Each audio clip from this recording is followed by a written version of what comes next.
আসসালামু আলাইকুম এভরিওয়ান। যতই আগস্ট মাস ঘনিয়ে আসে ততই কিন্তু প্রতি বছর বিপিএল নিয়ে কানাঘুষা শুরু হয়ে যায়। এবছরও ব্যতিক্রম নয়। আর মাত্র 1-2 দিন বাকি আছে আগস্ট মাসে প্রবেশ করার।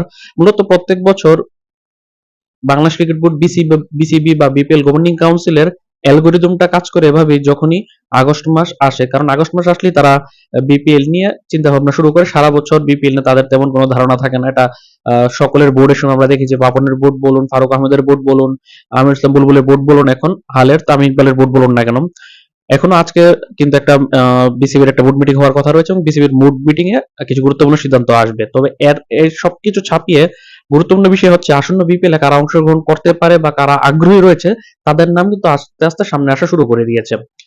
প্রথম কথা হচ্ছে বিপিএল এর নিয়মিত দল এবং সবচেয়ে পুরনো দল রংপুর রাইডার্স আসন্ন বিপিএল এ অংশগ্রহণ করার জন্য তারা আগ্রহ পোষণ করেছে। এটা মোটামুটি সকলেরই জানা, এটা একদম ধ্রুব সত্য কথা।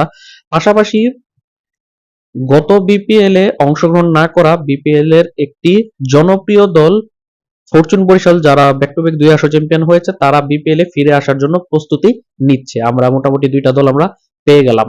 তৃতীয় দলটি হওয়ার কথা ছিল নাবিল গ্রুপের রাজশাহী ওয়ারিয়র্স, যারা গতবার প্রথমবার অংশগ্রহণ করি বাজিমাত করেছে। একটা প্রফেশনাল টিম হিসেবে তাদের আত্মপ্রকাশ করেছে এবং বাংলাদেশ প্রিমিয়ার লিগ বিপিএল এর জন্য তারা সুনাম কুড়িয়ে এনেছে এবং বিপিএল এ তারা চ্যাম্পিয়নও হয়েছে প্রথম আসরে অংশগ্রহণ করি।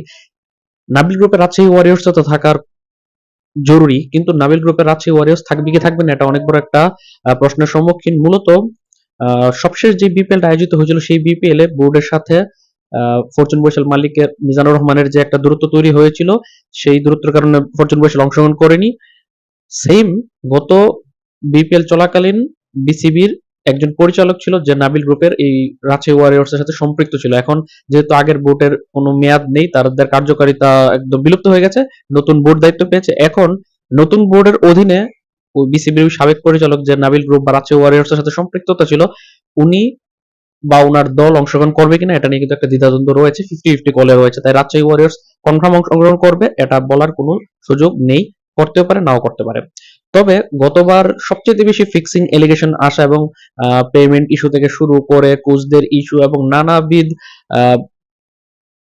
বিপিএল এর মান নিচে নামানোর জন্য যত ধরনের এলিগেশন আসা উচিত সেগুলো কিন্তু সবচেয়ে বেশি এসেছে নোয়াখালী এক্সপ্রেস ফ্রাঞ্চাইজির দিকে। যার কারণে আসন্ন বিপিএল এ নোয়াখালী এক্সপ্রেস দলকে বাদ দিয়েই বিপিএল আয়োজন করা হবে বলে শোনা যাচ্ছে এবং নোয়াখালী এক্সপ্রেস নামে কোনো দল থাকবে না। আরেকটা দল বিপিএল এর একটা জনপ্রিয় দল রয়েছে যারা কখনো হয়তোবা চ্যাম্পিয়ন হতে পারেনি, তাদের প্রথম আসরে তারা অংশগ্রহণ করেছিল 2019-20 আসরে, যেটার মধ্যে রাজশাহী রয়্যালস চ্যাম্পিয়ন হয়েছিল। সেখানে কিন্তু খুলনা টাইগার্স তারা রানার আপ হয়েছিল। তারপর টানা 5টা আসর তারা অংশগ্রহণ করেছিল, সম্ভবত 4 বা 5টা আসর। তারপর গত বিপিএল এ তাদেরকে বাদ দিয়ে বিপিএল আয়োজন করা হয়েছিল। খুলনা টাইগার্স গত বিপিএল অংশগ্রহণ করতে তাদেরকে দেওয়া হয়নি। সেই খুলনা টাইগার্স এবারে বিপিএল এ ফিরে আসার জন্য প্রস্তুতি নিচ্ছে। এটা একটা ভালো একটা খবর যে খুলনা টাইগার্সের মতো একটা প্রতিষ্ঠিত ফ্রাঞ্চাইজি ফিরে আসছে। এর পাশাপাশি আমি অন্যান্য ভিডিওতে বলেছি, আগে 2টা ভিডিওতে বিপিএল ঘিরে বলেছিলাম যে স্কয়ার গ্রুপ, ইনসেপ্টা তারা বিপিএল এর দল নেওয়ার জন্য আগ্রহ পোষণ করেছে। তবে তাদেরকে ছাপিয়ে এখন সবচেয়ে বড় একটা গুঞ্জন রয়েছে যে ইস্পাহানি লিমিটেড বা ইস্পাহানি মির্জাপুর লিমিটেড, ইস্পাহানি মির্জাপুর চা, এই কোম্পানিটি বিপিএল এর দল নেওয়ার জন্য সবচেয়ে এগিয়ে। তারা অলরেডি বিসিবির সাথে, বিপিএল গভর্নিং কাউন্সিলের সাথে যোগাযোগ করছে বলে কিন্তু এখন পর্যন্ত শোনা যাচ্ছে। এবং দলটা কোনটা হতে পারে সেটা খুব বেশি একটা সাসপেন্স থাকার কথা না, সেটা হচ্ছে চট্টগ্রাম দলটা। আমরা গত বিপিএল এ দেখেছিলাম যখন চট্টগ্রাম রয়্যালস দল নেওয়ার জন্য যে একটা কোম্পানি তারা পিচ করেছিল, তারা কিন্তু বিপিএল শুরুর 1-2 দিন আগে তারা কিন্তু হঠাৎ করে পালিয়ে গেছে লিটারেলি বলা যায়। পরবর্তীতে বিসিবি পুরোটা সিজন চট্টগ্রাম দলটাকে নিজেদের খরচে চালিয়েছে। যদিও টুর্নামেন্টের মাঝপথে, বিপিএল এর মাঝপথে কিন্তু টাইটেল স্পন্সর হিসেবে দলটির সাথে সম্পৃক্ত হয়েছিল ইস্পাহানি গ্রুপ। এখন সেই ইস্পাহানি গ্রুপই হয়তোবা চট্টগ্রামের মালিকানাটা তারা নিতে যাচ্ছে এবং ইস্পাহানির গ্রুপের একজন বড় কর্মকর্তা, সবশেষ যে তামিম ইকবালের নেতৃত্বাধীন যে একটা আহ্বায়ক কমিটি ছিল 3 মাসে, সেই আহ্বায়ক কমিটিতে উনি পরিচালক হিসেবে কিন্তু দায়িত্ব পালন করেছিলেন। খুব সম্ভবত মির্জা ইস্পাহানি এরকম টাইপ নাম হবে ওনার। তখনই শোনা গিয়েছিল যে ইস্পাহানি গ্রুপ এবারে বিপিএল এ দল নিতে পারে। আর সেটা নিলে, যেহেতু গত বিপিএল এ তারা চট্টগ্রাম রয়্যালসকে স্পন্সর করেছে, এই বিপিএল এ হয়তোবা তারা চট্টগ্রামের মালিকানায় তারা নিতে পারবে, কারণ চট্টগ্রামের মালিকানা কিন্তু এখন শূন্য হয়ে রয়েছে, কোনো চট্টগ্রামের মালিক কেউ এক্সিস্ট করে না, বিসিবি কমিটি টিম হয়েছিল। অর্থাৎ এখন পর্যন্ত যতটুকু শোনা যাচ্ছে রংপুর রাইডার্স কনফার্ম অংশগ্রহণ করবে, ফরচুন বরিশাল কামব্যাক করার পরিকল্পনা করছে বা আসবে তারা, খুলনা টাইগার্স কামব্যাক করার পরিকল্পনা করছে। ৩টা ফ্র্যাঞ্চাইজি গেল। নাবিল গ্রুপের রাজশাহী ওয়ারিয়র্সকে দরকার, এখন তারা আসবে কিনা এটা কনফার্ম না। আর চট্টগ্রামের মালিকানা ইস্পাহানি গ্রুপের কাছে যেতে পারে। এর বাইরে নোয়াখালী এক্সপ্রেস দলটা থাকছে না।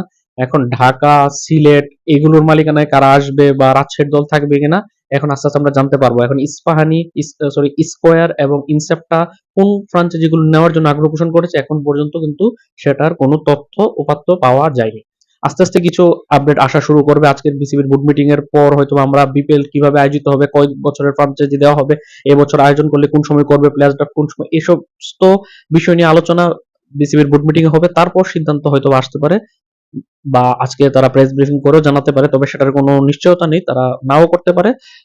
তো অপেক্ষায় রইলাম আজকের বোর্ড মিটিং এর পরে কি ধরনের সিদ্ধান্ত আসে। আল্লাহ হাফেজ।